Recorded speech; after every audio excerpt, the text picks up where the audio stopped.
Good evening, everybody. It's Richard Bowser here from Property Investor News. So it's two presentations. James Tanner's presentation on EPCs and what we need to think about. This is a practical topic. It was very much one that's on lots of people's minds at the moment. So just a few slides to show you. Thanks for attending. That's the dodo bird, as always in my presentations. It's all about surviving a changing environment. And we've certainly had a changing environment in the last few years. Right, so if you're not familiar with Property Investor News, just a quick whistle stop. We launched it 20 years ago now. In-depth market analysis, interviews on property strategies and investing trends. You get the monthly magazine as a subscriber. You get access to our very, very extensive article archive.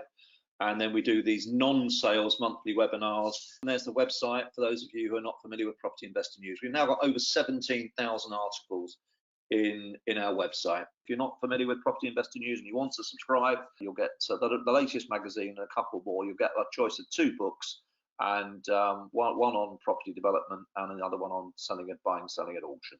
So that's the offer tonight for Property Investor News. Right, tonight's presentation, which is from Tariq and from Motiul. Good evening, gentlemen. Good evening, Richard. Right, so Tariq and Motiul, I'll allow you two guys to maybe just introduce yourselves, guys. Maybe Tariq first of all, and then Motiul as well. Yes, thank you very much, Richard. So as Richard mentioned briefly earlier, I'm a qualified property solicitor, been in practice for about 20 years, and also a portfolio landlord, primarily buy-to-lets, and we do some development stuff, and we do quite a few planning uplift deals as well. We being my wife and myself. My wife's the planning consultant. She's worked within various local London councils as well within the planning team, so I can share some interesting stories with you in that regard. But for today, we're going to be speaking about creative property contracts, starting off with title splitting with Motiul, and move on to options and exchange delayed completion as well. That's great. And Motiul, just tell us a little bit about yourself. Hello, so my name is Motiul Islam. I'm a London-based property investor. I invest around the country, so I don't have a gold mine area, and I specialize in structuring no money down deals. So most of my property deals have been done with very little money or no money. I've been investing for over 18 years. Okay, cool. That's great. Okay, so and you also work with Sotheby's by the looks of it as well. That's right. Okay, cool. Right, well, we'll go in the slides. So here we are. So this is a location that I know very well myself, up in the northeast in Sunderland, I'm assuming. Yes, that's right. So I spoke to Motiul about this. We worked on this deal together when Motiul acquired it a few months ago now, and it did take a while to get it over the line, but and we had COVID as well, I think, so that was all a bit challenging. But so yeah, so Motiul, do you want to maybe mention a little bit about, firstly, how this deal kind of landed in your inbox, so to speak? Okay, so this was actually from networking. Somebody within my network approached me about this property, and in particular about doing a title split. So they found this property.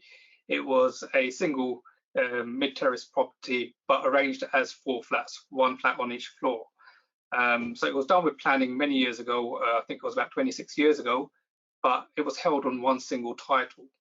So they'd heard of title splitting before, but they'd never done it. So they wanted to know, can it be done? What's the process? And is there any profit to be made in it?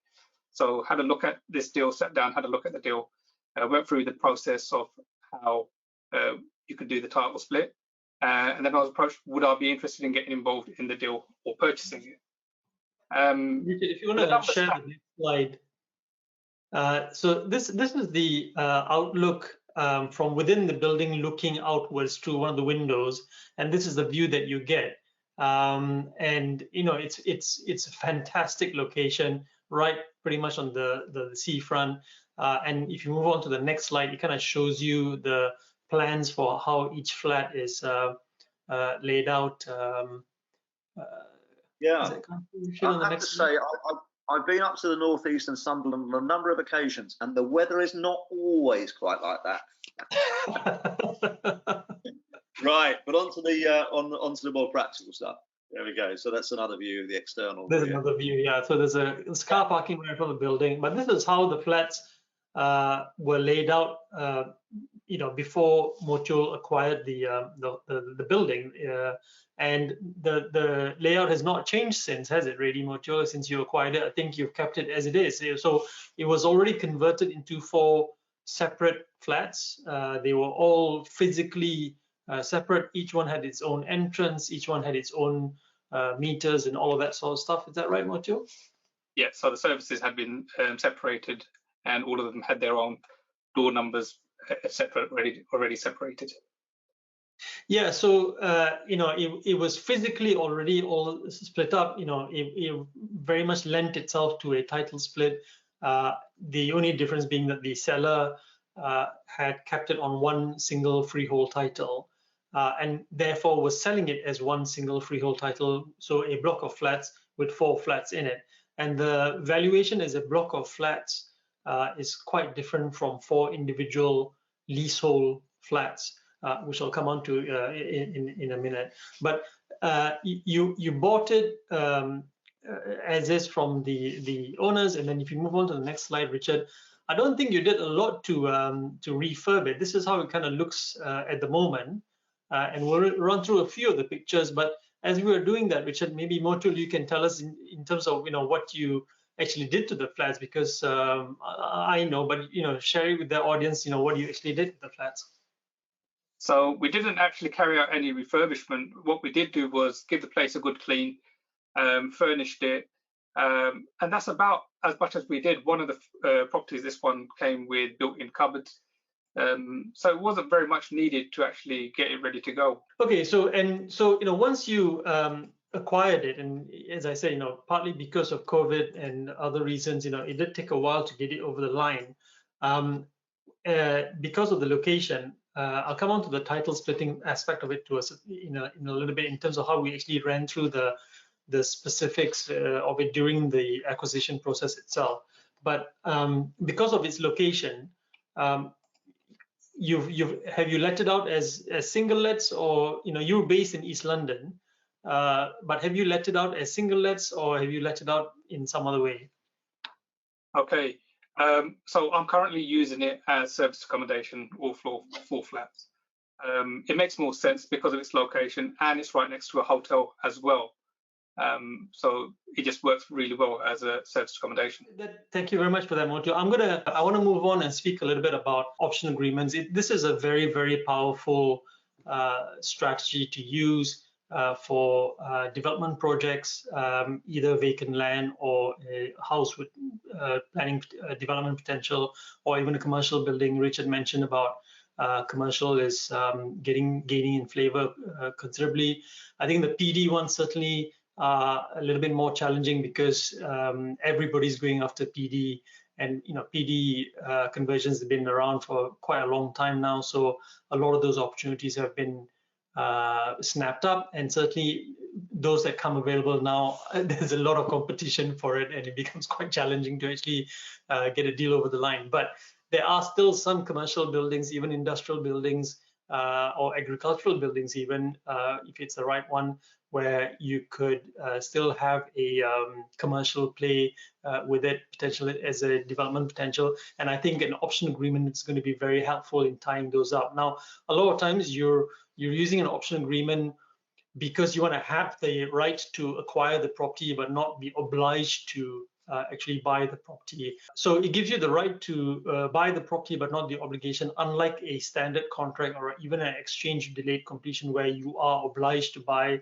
the land or the property. And the reason why you'd want to do that is primarily because you're not sure yet whether this is a deal to be had. And so therefore, you'd like to tie it up, go and explore whether there is a deal here, there is planning that could be secured to secure that development potential. And then once those uncertainty issues have been ironed out, then you'd trigger the option, and then acquire the property. A lot of option deals can be signed up for £1. I have seen the other extreme where option agreements are tied up for an option fee of £100,000. So it can range, but most option agreements that I work on tend to be just signed up, because you need to have contract 101, you need to have some form of consideration, and that consideration can be even a pound.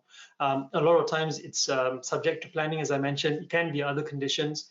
For example, I'm working on a transaction at the moment where it's a back garden development. Back garden can only be accessed through a specific accessway which the landowner doesn't own. So we're tying up that back garden on an option agreement. The other condition being, once we get the access we get the easement or acquire the land that provides access, then we will trigger the option. So it doesn't have to be just planning, it can be some other condition as well. And that other condition can be something that you also use with other strategies as well. For example, exchange with delayed completion could be another one, or a conditional contract as well. Overage is also the other type of structure that we usually use, but there's usually some conditionality to it. Right. Okay. Thanks, Tariq. That's really helpful to understand that. Yeah, it's a really positive comment just come through about just how important it is now in this current marketplace to get your head round the intricacies of using creative strategies, because as we know, this isn't 2009 where deals were easy to get. Finance was incredibly difficult 12, 13 years ago. That is not the situation now. So, you know, people talk about buying below market value. Yes, it can be done, but it's a damn sight more difficult nowadays than it was back in 2009, 2010. So understanding creative strategy is really, really important. And thanks for Tariq and Motiul there. So yeah, we're getting some really positive comments through. Great presentations. Thank you. Okay, thank you very much. Good night, everyone. Thank you.